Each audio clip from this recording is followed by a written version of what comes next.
Amniocentesis or amniotic fluid testing అంటే baby చుట్టూ ఉన్న ఉమ్మ నీరుని టెస్ట్ చేయడం. ఈ టెస్ట్ యూజువల్గా 16 వీక్స్ తర్వాతే చేయాలి. ఎందుకని అంటే ఈ amniotic లేయర్ అనే పొర గర్భసంచికి అతుక్కోవాలి. లేకపోతే ఈ టెస్ట్ ముందుగా చేస్తే మిస్క్యారేజెస్ అయ్యే అవకాశం ఉంటుంది.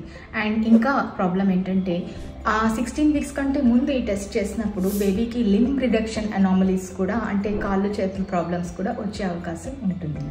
ఈ టెస్ట్ చేసినప్పుడు 20 ml ఫ్లూయిడ్ తీసి మనం టెస్ట్కి పంపిస్తాం. And this amniocentesis testing is very safe to mother and baby.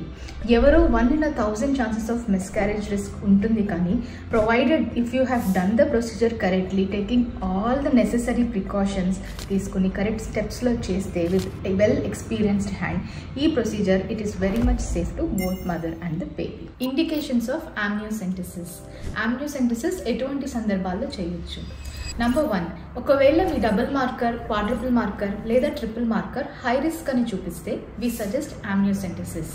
Number 2, ఒకవేళ మీ ఎన్టీ స్కాన్లో కానీ టిఫా స్కాన్లో కానీ ఏమన్నా చిన్న ఫైండింగ్స్ లైక్ ఇంక్రీజ్డ్ ఎన్టీ లేదా నేజల్ బోన్ సరిగ్గా ఫామ్ అవ్వకపోవడం, వెంట్రిక్యులోమెగలీ ఎక్సెట్రా ఇట్లాంటి కండిషన్స్ కనిపిస్తే వి suggest amniocentesis.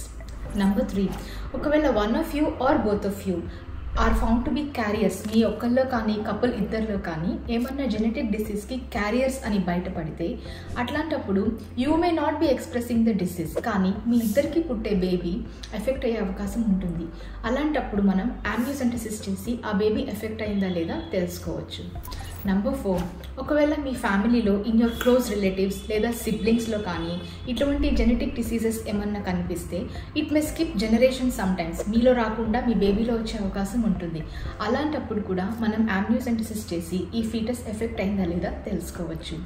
And if you want to know your baby has thalassaemia, sickle cell anaemia or any other blood related disorders, అవి కూడా మనం amniocentesis చేసి తెలుసుకోవచ్చు. అండ్ మోస్ట్ ఇంపార్టెంట్లీ, మీ ఫస్ట్ బార్న్ చైల్డ్లో ఏమన్నా డిసీజ్ డిటెక్ట్ అయితే అది మీ సెకండ్ బార్న్ చైల్డ్కి రిపీట్ అయ్యే అవకాశం ఉందా లేదా కూడా, ఒకవేళ అవకాశం ఉంటే ఈ బేబీ ఎఫెక్ట్ అయిందా లేదా అన్నది amniocentesis చేసి తెలుసుకోవచ్చు. సమ్టైమ్స్ ఫస్ట్ బార్న్ చైల్డ్లో డిసీజ్ ఏంటి అని కరెక్ట్గా చెప్పలేరు, but the baby will not be normal, చాలా ప్రాబ్లమ్స్తో ఉంటుంది. అట్లాంటప్పుడు జెనెటిక్ వర్కప్ చేసి ప్రాబ్లం ఇది అని కనుక్కొని అదే ప్రాబ్లం రిపీట్ అవుతుందా, ఈ బేబీకి వస్తుందా అన్న విషయం కూడా మనం amniocentesis చేసి తెలుసుకోవచ్చు.